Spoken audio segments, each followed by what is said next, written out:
आपने अक्सर देखा होगा कि कुछ लोगों के पलकों पर कुछ पीले पीले से दाग हैं। तो ये जो दाग होते हैं दोनों तरफ होते हैं और इसको हम बोलते हैं जेंथेलिज्मा। तो आज मैं आपको बताऊंगा कि जेंथेलिज्मा क्या होता है, ये क्यों होता है, इसका क्या कारण है और इसका क्या इलाज है। मैं हूं डॉक्टर शुक्ला, एक डर्मेटोलॉजिस्ट। देखिए, जेंथेलिज्मा जो है इसके अंदर ये जो आपको पीला पीला दिखाई पड़ता है पलकों के ऊपर, ये एक कोलेस्ट्रॉल है। स्किन के अंदर कोलेस्ट्रॉल जमा हो गया है और कोलेस्ट्रॉल आप जानते हो एक फैट होती है। ये जो पीला पीला जमा हो जाता है ये वैसे कोई नुकसान नहीं करता। यहाँ पे ये जो फैट जमा हो गई कोलेस्ट्रॉल, ये कोई दर्द भी नहीं होता, इसमें कोई खुजली भी नहीं होती, जलन भी नहीं होती और किसी तरह का शरीर को नुकसान या नहीं दे सकता, आंख को भी कोई नुकसान नहीं होगा। लेकिन ये आपके लिए एक वार्निंग सिग्नल है। ये यहाँ जमा हो गया तो इसका मतलब यह है कि बॉडी में और भी कहीं जमा हो सकता है। यानी जो आर्टरीज होती हैं, खून की नलियां होती हैं, उनके अंदर ये कोलेस्ट्रॉल अगर जमा हो जाता है तो एक परत सी बन जाती है वहां पे, जिसको हम बोलते हैं प्लाक। तो खून की नलियों में अगर ये प्लाक जमा हो जाता है तो उससे खून का फ्लो कम हो जाता है, यानी खून की नली कुछ सिकुड़ जाती है, तो इसलिए फ्लो कम हो जाता है। और फ्लो अगर कम हो जाएगा, खून कम मिलेगा, तो अगर हार्ट को फ्लो कम हो गया तो हार्ट अटैक हो सकता है।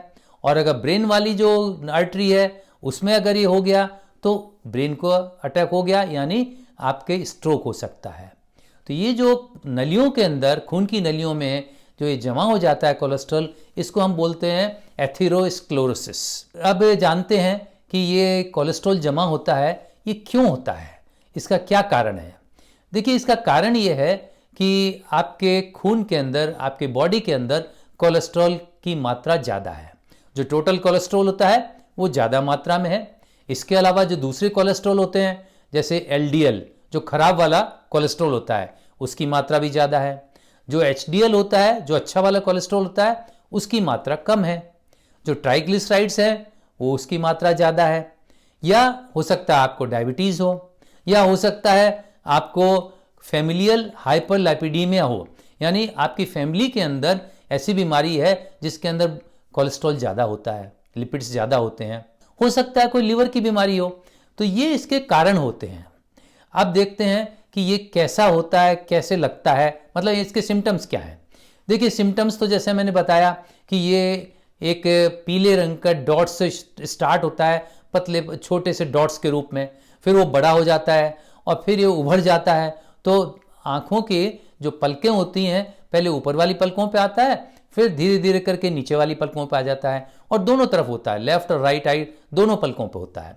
तो ये धीरे धीरे बड़ा हो जाता है और ये जो पीला उभारा इस पे बढ़ जाता है, और अगर ये गांठ की तरह बन जाए तो फिर हम इसको बोलते हैं जेंथोमा। ये जो जेंथेलिज्मा की बीमारी है ये 40 से 50 साल की उम्र के बाद जनरली होती है और महिलाओं में ज़्यादा होती है, और एशियंस और मेडिटेरियन जो पॉपुलेशन है उसके अंदर ज़्यादा देखने को मिलती है। ये बीमारी कोई नुकसान तो करती नहीं, जैसे मैंने आपको बताया। हाँ, आपके लिए ये अच्छी बात है, एक तरह का वार्निंग सिग्नल है जिससे आप ये सब जांच करा सकें, और अगर कहीं डिफेक्ट है, अगर आपके ज़्यादा है, तो फिर आप उसका इलाज करा सकें, ठीक करवा सकें। अब आते हैं कि जेंथेलिज्मा का इलाज क्या है, इसका ट्रीटमेंट क्या है। देखिए, जैसे मैंने आपको पहले बताया, वैसे तो इसके ट्रीटमेंट की आवश्यकता नहीं है क्योंकि ये कोई नुकसान नहीं करता और आपको कोई सिम्टम्स भी इसके नहीं है। लेकिन ये कॉस्मेटिक रीज़न से आप ट्रीटमेंट ले सकते हैं। आपको देखने में थोड़ा ठीक नहीं लग रहा है, इसलिए आप चाहेंगे कि इसका ट्रीटमेंट हो जाए।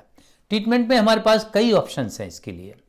हम इसको एक तो ये क्लियर कर दूं कि कोई हमारे पास ऐसी दवाई नहीं है, कोई ट्यूब नहीं है, क्रीम या ऑइंटमेंट नहीं है जो लगावें और जिसके लगाने से ठीक हो जाए, ऐसी कोई दवाई नहीं है। हाँ, हमारे पास जो कुछ भी ऑप्शंस हैं वो यही है कि इसको निकाला जाए किसी तरह से।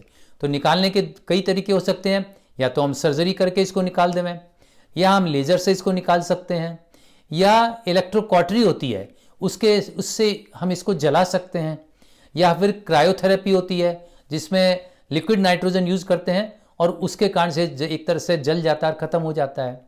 या फिर एक और चीज़ होती है एसिड, ट्राइक्लोरोएसिटिक एसिड, TCA, उसको हम टच कर सकते हैं, उसको टच करने से भी ये एक तरह से जल सा जाता है। तो इन सब चीज़ों से हम इसको ख़त्म कर सकते हैं, लेकिन ख़त्म करने के बाद में भी ये फिर दोबारा भी आ सकता है।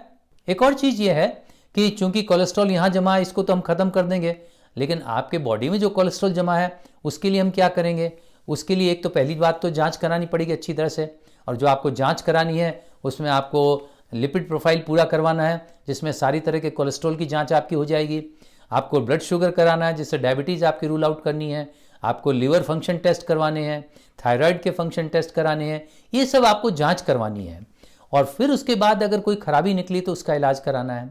अब अगर मान लो आपके लिपिड्स बढ़े हुए हैं तो आपके लिपिड्स को कम करने के लिए हो सकता है आपके डॉक्टर आपको स्टेटिन्स नाम की कुछ दवाइयाँ होती हैं, वो दवाइयाँ आपको देवें। तो ये इसका मैनेजमेंट है। लेकिन एक बात फिर दोबारा कह दूं कि ये बार बार हो सकता है, आपने इसका इलाज किया, लेज़र से करवाया है, किसी और से करवाया, लेकिन फिर दोबारा हो सकता है। और एक चीज़ और है, कुछ लोगों को ऐसा भी होता है कि आपके लिपिड्स नॉर्मल हैं, उसके बावजूद भी ये वहाँ पे थोड़ा सा कोलेस्ट्रॉल जमा है। तो आज के लिए बस इतना ही। अगली बार फिर एक नए टॉपिक के साथ आपसे मुलाकात होगी। तब तक के लिए आपसे आज्ञा चाहता हूँ। धन्यवाद।